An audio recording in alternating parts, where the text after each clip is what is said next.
नमस्कार बच्चों, एक बार फिर से मैं हाजिर हूँ BS यादव आपको फिजिक्स का पार्ट आगे बढ़ाने के लिए। हम सेकंड चैप्टर की बात कर रहे थे और उसमें आज हम गाउस के अनुप्रयोगों में दूसरा अनुप्रयोग देखने वाले हैं। पहला हमने देख लिया, बिल्कुल आसान सा था वो, ठीक है। आज हम तार वाला था वो देख लिया। आज हम देखेंगे अपरिमित समरूप आवेशित अचालक परत के कारण विद्युत क्षेत्र। अपरिमित समरूप आवेशित अचालक परत के कारण विद्युत क्षेत्र। बच्चों दो आएंगे इसमें टॉपिक, जो तीसरा आएगा ना वहां पर हमारे पास होगा चालक पट्टिका। केवल एक शब्द आएगा चालक पट्टिका।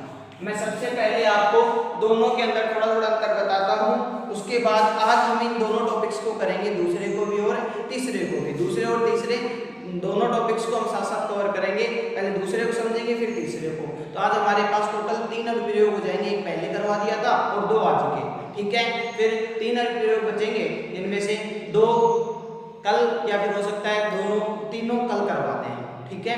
तो समझते हैं पहले अचालक परत और चालक पट्टिका। बच्चों जब मैं परत की बात करता हूँ तो परत की कभी भी मोटाई नहीं होती, केवल लंबाई और चौड़ाई ही होती है।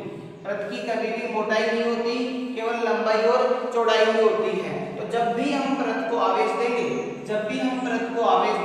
तो यह आवेश इस परत पर इस तरह से समान भागों में वितरित हो जाएगा। किस पर? एक पृष्ठ पर। तो यहाँ पर हम पृष्ठ आवेश वितरण का यूज करेंगे। और यदि मैं इस पे कुल आवेश Q बताऊं तो ये हो जाएगा Q अपॉन, बताइए Q अपॉन कितना, किस पर बटाए? पृष्ठ पर, कितना? S, ठीक है। तो यहाँ से सिग्मा ये आया तो Q का मान आएगा सिग्मा S, ठीक है। अब इस परत में और पट्टिका में अंतर क्या आने वाला है उसकी तरफ हम बात करें तो देखो यहाँ पर जो एकल धनावेश है, उस एकल धनावेश के इधर की तरफ भी विद्युत क्षेत्र जाएगा, मतलब ऐसे है पट्टिका, तो हम यहाँ पर आवेश माने तो उससे इस तरफ भी विद्युत क्षेत्र जाएगा और इस तरफ भी विद्युत क्षेत्र जाएगा। यानी कि विद्युत क्षेत्र की दिशा प्लस से, मैंने कहा था इस तरह से सब तरफ होती है, लेकिन ऊपर नीचे तो होगी नहीं। आपको पता है कल हमने घटकों में बांटा था, उस तरह से ऊपर नीचे तो होगी नहीं, केवल कौन से में होगी? क्षैतिज में। और क्षैतिज में 2 दिशाओं में जाएगी, एक तो प्लस x में और एक माइनस x में। 2 दिशाओं में जाएगी, एक तो प्लस x में और एक माइनस x में, ठीक है। तो यहाँ से विद्युत क्षेत्र 2 दिशाओं में बटेगा, एक तो इधर और एक इधर। 2 दिशाओं में विद्युत क्षेत्र बटेगा, एक तो इस दिशा में और एक इस दिशा में। अब मैं बात करूं पट्टिका की, तो पट्टिका में बच्चों होगा क्या? इसी परत को यदि मैं पट्टिका में बदलना चाहूं तो ध्यान से समझें। पट्टिका में परत की थोड़ी सी मोटाई और आ जाती है। क्या आ जाती है? मोटाई और आ जाती है। जैसे मैं इसमें थोड़ी सी मोटाई लेके आऊं तो मोटाई बनेगी हमारे पास कुछ इस तरह से, ठीक है बच्चों। अब देखो जब मोटाई आएगी ना, इसका एक पृष्ठ तो ये वाला होगा, ध्यान से समझना। बहुत सारे टीचर्स कैसे बता देते हैं, मैं आपको तरीके से समझा रहा हूँ कैसे क्या होगा। एक तो ये हो गया, एक फेस तो ये वाला हो गया। ये फेस परत की भांति कार्य करेगा या नहीं करेगा? केवल ये फेस परत की भांति कार्य करेगा। ऐसे इसके जस्ट सामने वो फेस भी किसकी भांति कार्य करेगा? परत की भांति कार्य करेगा। बच्चों वैसे मैं कहूँ तो ये आकृति एक तरह से घनाभ की है। किसकी है? घनाभ की। तो इसके कुल 6 पृष्ठ होंगे। कितने पृष्ठ होंगे? 6। 1 2 3 4 5 और एक पीछे का 6 पृष्ठ होंगे। अब इन 6 पृष्ठों के बारे में बात करें, तो यहाँ पर होता क्या है? जब भी हम इसको आवेशित करते हैं तो आवेशित करने पर आवेश पहले तो सब पे जाएगा। अब इसमें देखो ये कैसी पट्टिका है? चालक। कैसी है? चालक। तो चालक के अंदर मैंने टॉपिक स्टार्ट करने से पहले तुम्हें समझाया था कि चालक में कूलाम बल कार्य करेगा। वैसे कूलाम बल तो हर जगह कार्य करता है, पर उस कूलाम बल के कारण ये आवेश क्या हो जाएंगे? गतिशील होंगे, और गतिशील होकर के मैक्सिमम दूरी पर स्थापित होने की कोशिश करेंगे, मैक्सिमम दूरी पर जाएंगे। अब समझे मैक्सिमम दूरी पर कैसे जाएंगे? इधर ध्यान दे। मैं बात करूं कि जा तो सर इस परत और इस परत के बीच में, जैसे बुक में दे रखा है इस परत पे और इस परत पे जाएंगे, इस और इस परत के बीच में तो दूरी बहुत कम है, मैक्सिमम दूरी तो ये बनेगी। पर इस पे और इसके नीचे वाली परत पे ध्यान दें, इधर ये जो इस पे और इसके नीचे वाली जो परत ये बनेगी, इस परत पे क्यों नहीं जाते? इस वाली परत पे, इस परत पे क्यों नहीं आते? सामने वाली पे और पीछे वाली पे क्यों नहीं जाते? तो उसका कारण समझो। हम यहाँ पर कौन से आवेश वितरण की बात करेंगे? पृष्ठ की पृष्ठ पे चला जाएगा। अब देखो जब हमें पृष्ठ आवेश वितरण की बात करेंगे तो सिग्मा निकालेंगे और ये क्या होगा Q अपॉन S। सिग्मा क्या होगा Q अपॉन S। अब समझो एक तो मेरे पास 10 कूलम आवेश है। कितने आवेश है 10 कूलम आवेश है। 10 क्यों है मेरे पास तो एक तो मैं 5 क्यों यहाँ पे रखूं। ठीक है एक 5 क्यों 5 आवेश यहाँ पे रखूं तो देखो ये ज्यादा पास पास रहेंगे या फिर इस और इस पृष्ठ पे रखूं 5 तो ये इस तरह से विस्थापित हो जाएंगे। समझना इस पे ज्यादा दूरी है इनके बीच में या फिर इस छोटे वाले भाग पर। मैं डायग्राम अलग से बना करके बता रहा हूं। एक पृष्ठ तो मेरे पास ऐसे आता है और एक पृष्ठ आता है मेरे पास इस तरह से बड़ा। एक पृष्ठ आता है मेरे पास इस तरह से बड़ा। ठीक है अब बताओ 5 आवेशों को इस पर बांटो तो यहाँ पर तो इस तरह से बटेंगे। ठीक है अब यहाँ पर बांटो तो यहाँ पर तो मैक्सिमम स्थान घेरेंगे पहले तो दूर से दूरस्थ स्थान फिर मजबूरी में कहीं ना कहीं बीच में बैलेंसिंग में आएंगे। बताओ घनत्व कौन से में ज्यादा है। घनत्व कौन से में ज्यादा है ऊपर वाले में घनत्व ज्यादा है बच्चों और घनत्व ज्यादा होने का मतलब दूरी कम और बच्चों दूरी कम रहेगी। दूरी कम रहेगी तो बल क्या लगेगा ज्यादा क्योंकि F व्युत्क्रमानुपाती होता है बीच की दूरी के वर्ग के। तो बीच की दूरी यहाँ बल ज्यादा लगेगा यहाँ बल क्या लगेगा कम। तो जहां कम से कम बल लगेगा जहां कम से कम बल लगेगा वहां पर जाकर के क्या होंगे आवेश विस्थापित हो जाएंगे वहां जाकर के रुकेंगे। ठीक है तो यानी कि यहाँ घनत्व कम होता है इसलिए कोई आपसे पूछ ले टेक्निकल क्वेश्चन कि इन पृष्ठों पे क्यों नहीं आता आवेश इन्हीं पे क्यों जाता है। उसका कारण ये है कि ये पृष्ठ इन पृष्ठ का पृष्ठीय क्षेत्रफल क्या है अधिक। इन पृष्ठों का पृष्ठीय क्षेत्रफल क्या है अधिक और पृष्ठीय क्षेत्रफल अधिक होने के कारण पृष्ठीय क्षेत्रफल अधिक होने के कारण इनका घनत्व क्या है कम। क्या है घनत्व कम और घनत्व कम होने के कारण से इनके बीच की दूरी क्या हो गई ज्यादा और दूरी बढ़ेगी तो बल का मान क्या होगा कम होगा और बल का मान कम होगा इसीलिए इन बड़े वाले पृष्ठ पे ही जाता है। तो यहाँ पर एक तो ये पृष्ठ पे आएगा और एक इसके जस्ट पीछे ये जो छुपा हुआ पृष्ठ है इस वाले बड़े वाले पृष्ठ पर आएगा। ठीक है तो यहाँ से आपको बात समझ में आई होगी अचालक परत और अचालक पट्टी चालक पट्टिका दोनों में अंतर क्या है। अचालक परत और चालक पट्टिका दोनों में अंतर क्या है और दोनों के कारण विद्युत क्षेत्र को निकालना हम सीखेंगे। जो मैंने बात की मैंने आपको समझा दी कि अचालक परत और चालक पट्टिका दोनों में अंतर क्या है और इस पर आवेश किस तरह से विभाजित होता है या फिर वितरित होता है। चलिए अब हम टॉपिक पे चलते हैं। ये तो समझने की बातें थी अब टॉपिक पे चलते हैं। टॉपिक हमसे कह रहा है कि अपरिमित का मतलब मैंने कहा था अनंत निश्चित नहीं है वो पता नहीं कितनी लंबाई चौड़ाई है उसकी लंबाई कितनी है उसकी समरूप एक जैसी आवेशित किसको क्या दिया गया आवेश दिया गया। अचालक मतलब आवेश जो हमारे आवेश है वो पास पास रह सकते हैं। परत के कारण परत बनाऊंगा मैं पहले तो ये लो परत बनाई लेकिन बच्चों इस परत की आकृति क्या हो गई निश्चित हो गई। मैंने परत का नाम दिया ABCD। जब आकृति निश्चित हो गई तो हमें तो अनंत आकृति की लेनी है तो मैंने इसको इस तरह से बढ़ाया तो इसका आकार कैसा हो गया हमारे पास अपरिमित। कैसी हो गई ये अपरिमित होने के बाद हमने ये कैसी है आवेशित है तो आवेशित होने के कारण मैंने इस पर आवेश दर्शाए। क्या दर्शाए आवेश दर्शाए। अब आवेश दर्शाने के बाद हमें क्या निकालना है विद्युत क्षेत्र। क्या निकालना है विद्युत क्षेत्र।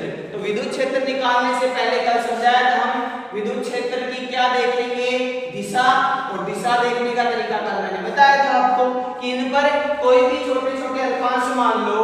मैंने एक अल्पांश माना ये और एक अल्पांश माना ये इसका नाम दिया मैंने A1 और इसका A2।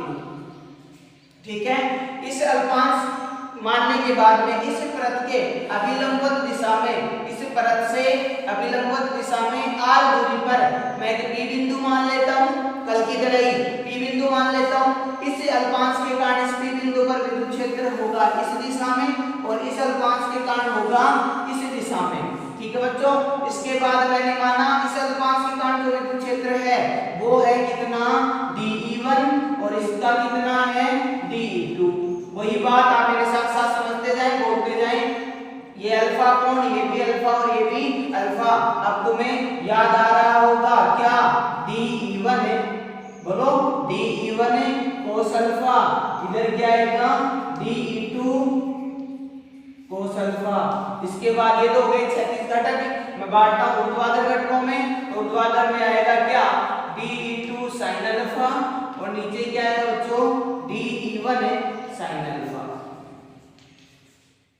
ठीक है, अब ये दूरी मैं कितनी मान लूं x, तो मेरे को ये बताओ d(E1) का मान क्या होगा k dq, इस पर आवेश dq हो तो k dq अपॉन r², यहां से यहां के बीच की दूरी r नहीं है, कितनी है x, क्या हो जाएगा x²।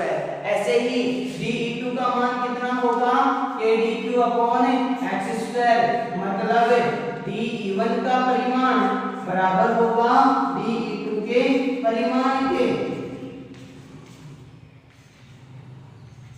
d(E1) का परिमाण बराबर होगा d(E2) के परिमाण के। जब इनके परिमाण बराबर हैं तो ऊर्ध्वाधर घटक कौन कौन से, d(E1) sin अल्फा बराबर होगा d(E2) sin अल्फा के। ऊर्ध्वाधर घटक परिमाण में समान तथा दिशा में विपरीत होने के कारण, ऊर्ध्वाधर घटक परिमाण में समान तथा दिशा में विपरीत होने के कारण एक दूसरे के प्रभाव को निरस्त कर देते हैं, और जब प्रभाव ही निरस्त हो गया इसका मतलब ऊर्ध्वाधर दिशा में कोई भी विद्युत क्षेत्र नहीं होगा। जी हाँ, ऊर्ध्वाधर दिशा में कोई भी विद्युत क्षेत्र नहीं होगा। शाबाश शाबाश। आगे बताओ कौन सी दिशा में होगा फिर, क्षैतिज दिशा में। कौन सी दिशा में, क्षैतिज दिशा में। बच्चों ये इस आवेश से मैंने P बिंदु इधर माना तो इधर हो गया, इस आवेश से मैं P बिंदु इधर मानता तो कहाँ हो जाता, इस दिशा में हो जाता, तो ये हो जाता इस दिशा में। ठीक है,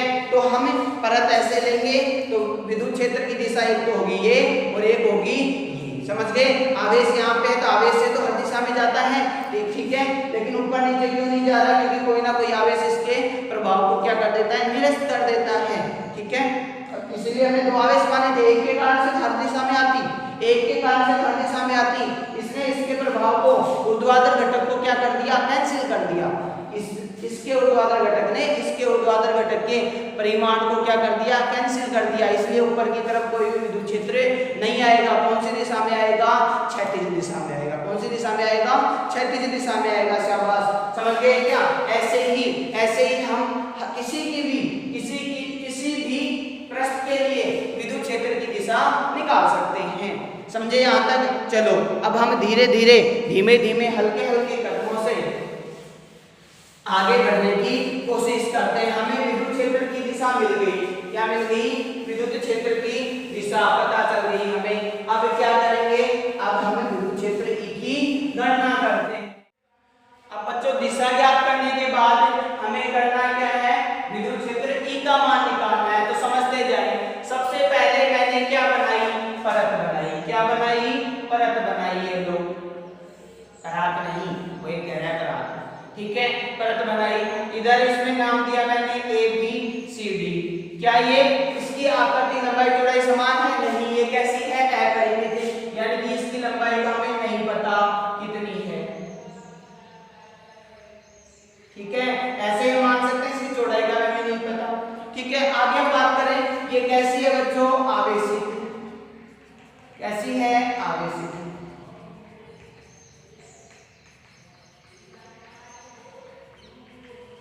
ठीक है, आगे हम बात करते हैं इस पर विद्युत क्षेत्र का, तो हमें पता चल ही गया विद्युत क्षेत्र की एक तो इस दिशा में है और एक इस दिशा में है। आगे बढ़े, हमें एक पार्ट लेना है, इसका क्षेत्रफल लेना है, कोई भी जिस पर आवेश मौजूद हो। तो मैंने एक वृत्ताकार क्षेत्रफल लिया है यहाँ पर, और इस क्षेत्रफल कितना है इसका, S। क्षेत्रफल कितना है, S, और इस पर आवेश है Q। कितना आवेश है, Q। तो S आवेश है किस पर, इस क्षेत्रफल पर, और Q आवेश है इस पर, इस S क्षेत्रफल पर। तो इसको मैं बंद करने के लिए गाउसीय पृष्ठ की कल्पना करूंगा, इसको मैं बंद करने के लिए गाउसीय पृष्ठ की कल्पना करूंगा। तो इसी से इस तरह से मैं एक काल्पनिक गाउसीय पृष्ठ की कल्पना करता हूं। इसी से मैं एक काल्पनिक गाउसियन पृष्ठ की कल्पना करता हूँ। समझते जाना, काल्पनिक गाउसियन पृष्ठ की कल्पना करता हूँ। काल्पनिक है जो यहाँ से गुजर रहा है, तो इसका क्षेत्रफल कितना था S, आवेश कितना इस पर Q। तो बताओ, तो बताइए यदि डेल्टा Q आवेश कितने क्षेत्रफल पर हो, S क्षेत्रफल पर हो,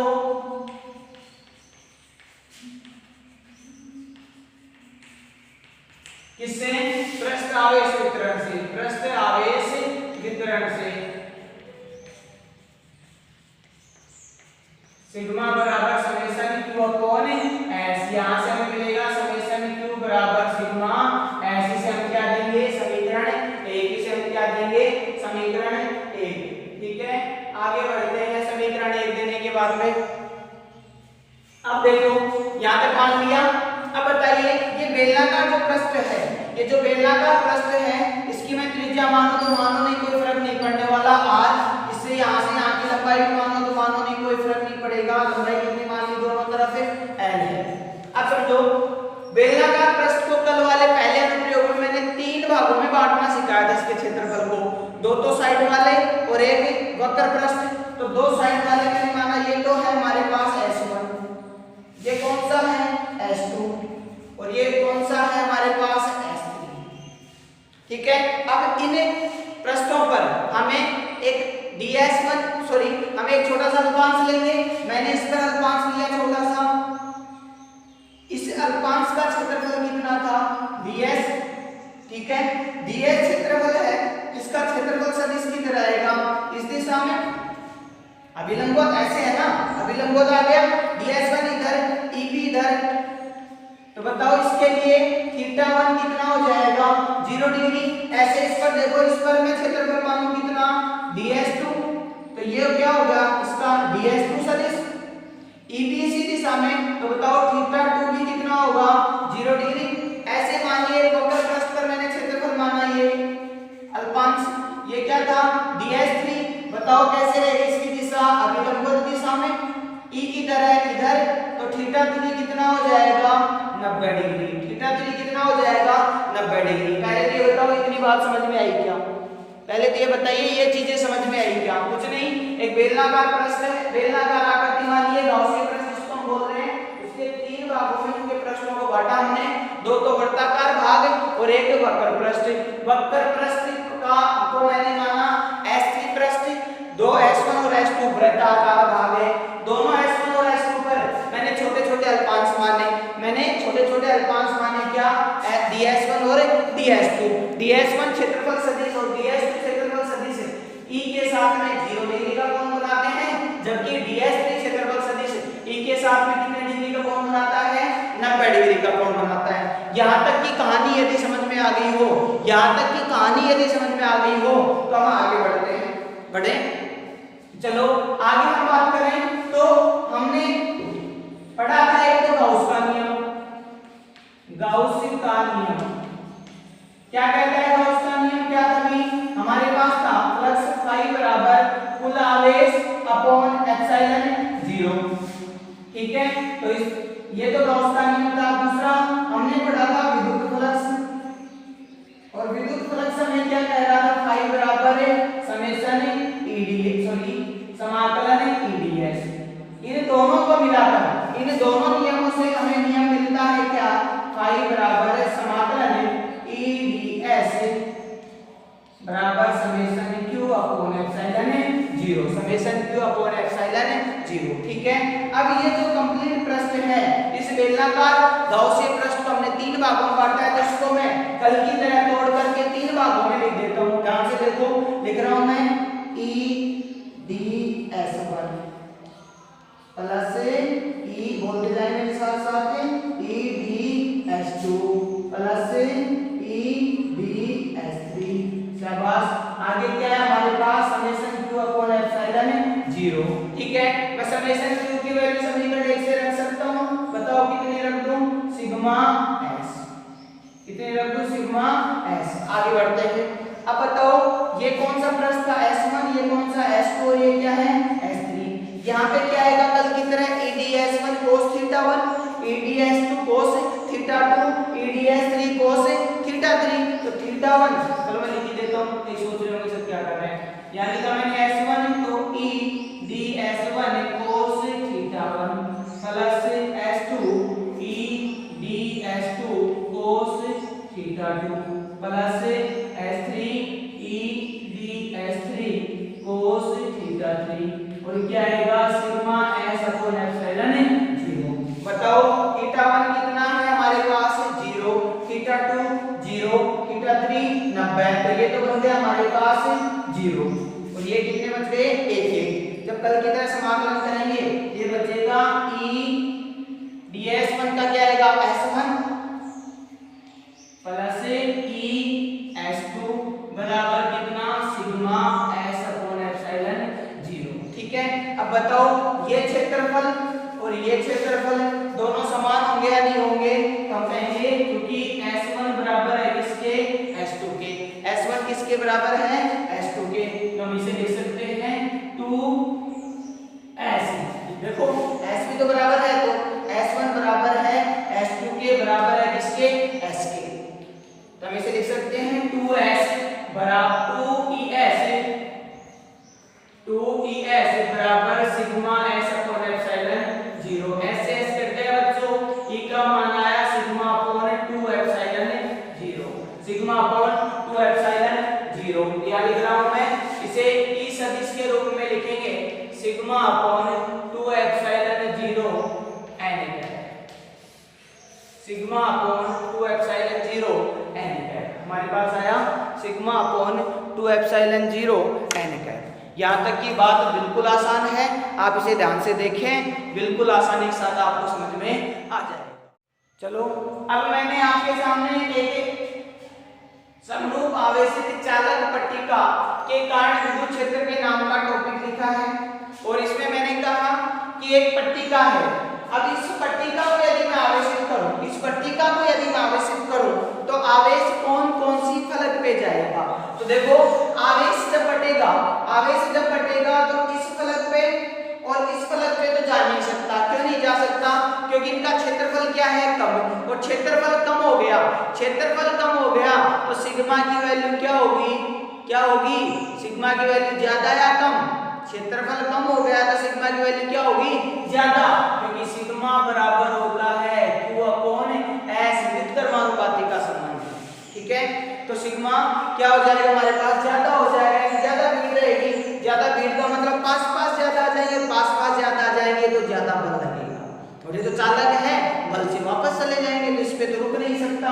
फिर कहाँ रुकेगा, इन बड़े से बड़े प्रश्नों पर, जो प्रश्न तुमको नजर आ रहा है ना ये वाला, इन बड़े से बड़े प्रश्नों पर रुकेगा। क्यों रुकेगा, क्योंकि इनके लिए S का मान है ज्यादा और सिग्मा का मान क्या हो जाएगा कम। जब इस पर है तो या प्रतिकर्षण बल के कारण जब इस पे आ गया तो इस पर भी जाएगा, इसका जो बैक वाला जो इलाका है, बैक वाला जो पृष्ठ है, इस पर भी हमें क्या मिलेगा सिग्मा के कम होने के कारण आवेश इस पर भी मिलेगा। ठीक है, बताओ क्या बीच में कोई आवेश बचेगा नहीं, तो बीच में Q का मान कितना हो गया 0, बीच में Q का मान कितना हो गया 0। समझ गए ना, ये बीच की वैल्यू है Q की, अंदर क्या होगा कोई भी आवेश नहीं रहता है। बच्चों ये एक तरह से समझना, एक तरह से यहाँ पर मैं दो पृष्ठ बनाऊं, दो परतें बनाऊंगा, एक ये परत और एक ये परत। जब दोनों को मैं समांतर रखूं, तो समांतर रखने पर क्या होगा, इधर से देखिए इस पर जो आवेश था, मैंने एक ही आवेश बनाया, इस पर जो आवेश था उसके कारण विद्युत क्षेत्र इस दिशा में होगा और एक इस दिशा में होगा, पिछले टॉपिक में समझा था। अब बताओ इस पर भी समान आवेश यदि हो तो एक विद्युत क्षेत्र इस दिशा में होगा और एक विद्युत क्षेत्र इस दिशा में होगा। आवेश समान है या नहीं है, विद्युत क्षेत्र की दिशा क्या होगी विपरीत, क्या एक दूसरे के प्रभाव को कैंसिल कर देंगे या नहीं कर देंगे, बिल्कुल कर देंगे। तो अंदर विद्युत क्षेत्र भी क्या हो गया 0, अंदर विद्युत क्षेत्र भी क्या हो गया 0।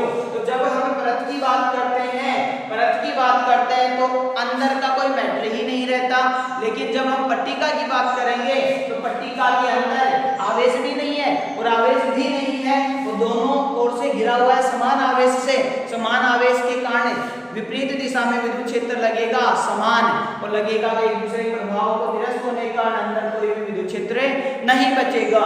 अब ऐसे ही दो प्रश्न तो यहाँ पर हैं, तो एक तो विद्युत क्षेत्र होगा इस दिशा में और एक विद्युत क्षेत्र होगा इस दिशा में। कैसे होगा हम जान सकते हैं, वैसे ही मान करके पहले की तरह दो बिंदु मान लो इधर और इधर, समझ रहे हो ना। ऊर्ध्वाधर दिशा में कोई भी विद्युत क्षेत्र नहीं होगा, कौन सी दिशा में होगा, क्षैतिज दिशा में विद्युत क्षेत्र होगा केवल। कौन सी दिशा में होगा, क्षैतिज दिशा में हमें विद्युत क्षेत्र मिलेगा, बाकी किसी दिशा में नहीं मिलेगा। ठीक है, यहाँ तक की बात यदि समझ में आ गई हो तो हम धीरे धीरे आगे बढ़ रहे हैं। चलिए आगे बढ़ा जाए बच्चों। इस पर मैं आवेश मान लेता हूँ उसी की तरह, गाउसियन पृष्ठ की कल्पना करता हूँ पहले की तरह। तो यहाँ मैंने कोई आवेश माना, ठीक है, इस आवेश को मैंने गाउसियन पृष्ठ में कुछ इस तरह से ढक दिया, एक काल्पनिक गाउसियन पृष्ठ मैंने मान लिया। अब ये गाउसियन पृष्ठ अंदर तक जाएगा या नहीं जाएगा, समझना एक बार, अंदर तक जाएगा या नहीं जाएगा। ठीक है, तो इस आवेश के कारण से विद्युत क्षेत्र तो केवल इस दिशा में है या ना, तो विद्युत क्षेत्र इस दिशा में है, तो क्या अंदर की तरफ विद्युत क्षेत्र है क्या, तो अंदर ई का मान क्या हो गया 0, अंदर ई का मान क्या हो गया 0, यहाँ पे हो गया इस दिशा में और यहाँ पर भी इस दिशा में। ठीक है, अब तुम कहोगे सर इसको यहाँ तक क्यों नहीं माना, यहाँ तक मानते तो इस वाली परत के कारण से विद्युत क्षेत्र आ जाता, इस आवेश के कारण से थोड़ी होता, इस वाली परत के कारण से विद्युत क्षेत्र आ जाता। ठीक है, तो हम आंतरिक भाग में अंदर कितना हो जाएगा 0। अब फिर से बेलनाकार पृष्ठ आ गया, तो बेलनाकार आकृति आने के लिए हमने इसके पृष्ठों को बांटा S1, इसको क्या नाम दिया S2 और इसको क्या नाम दिया S3। इस पर अल्पांश माना, क्षेत्रफल सदिश माना ds और क्षेत्रफल सदिश हो जाएगा ds1 सदिश। इस पर माना मैंने ds2, क्षेत्रफल सदिश हो जाएगा ds2 सदिश। इस पर माना मैंने कितना ds3 और क्षेत्रफल सदिश हो जाएगा ds3। ये हो गया। बताओ थीटा यहाँ कितना 0 डिग्री, θ1 यहाँ थीटा कितना θ2 भी 0 डिग्री, यहाँ θ3 कितना 90 डिग्री। ठीक है, S पर है, S क्षेत्रफल पर मैं Q आवेश मानूं तो सिग्मा बराबर Q अपॉन S से, वापस लिख देता हूं इसे, सिग्मा बराबर समेशन Q अपॉन S और इसी से होगा समेशन Q बराबर सिग्मा S, समीकरण 1, समेशन Q बराबर सिग्मा S, समीकरण 1। आगे बढ़ते हैं बच्चों। जब मैंने कहा था कि दो नियमों का यूज करेंगे, हमारे पास एक नियम तो है किसका, गॉस का नियम है, और दूसरा है फ्लक्स की परिभाषा से। वहां से मेरे पास रिजल्ट आपके ध्यान में रहना चाहिए, समेशन सिग्मा EDS बराबर किसके, समेशन Q अपॉन एप्सिलॉन 0 के। समेशन Q का मान कितना है सिग्मा S अपॉन एप्सिलॉन 0 के।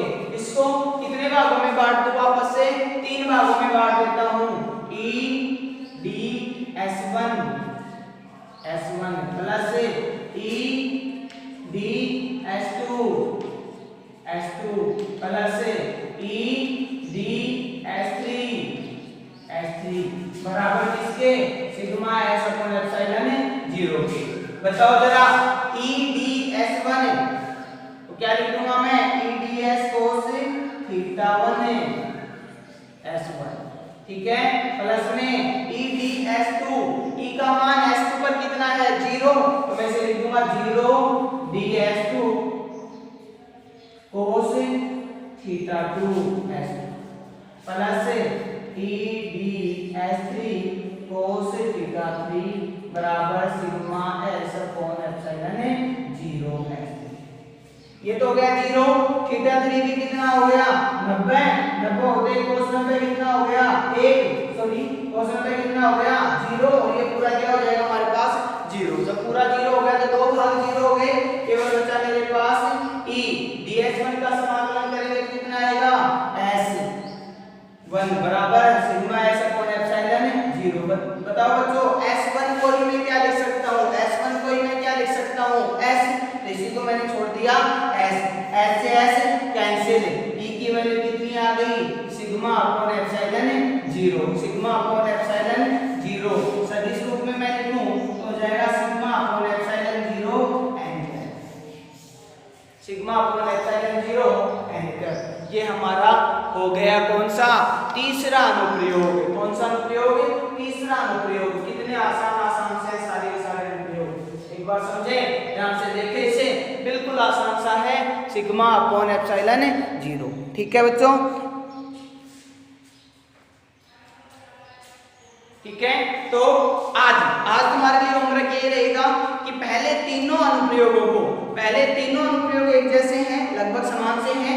तीनों अनुप्रयोगों को करके देखें, तार के कारण, प्रत के कारण और पट्टिका के कारण। तीनों को रफ कॉपी में कर डालो, बात आगे के लिए छोड़िए मत, इन सबको करके देखें। फिर हम कल आपके सामने लेके आएंगे गोलीय कोष के कारण और गोले के कारण। तो 3 अनुप्रयोग बचे हुए हैं, वो 3 हम कल देखते हैं। ठीक है, जब तक के लिए आपको अलविदा, धन्यवाद।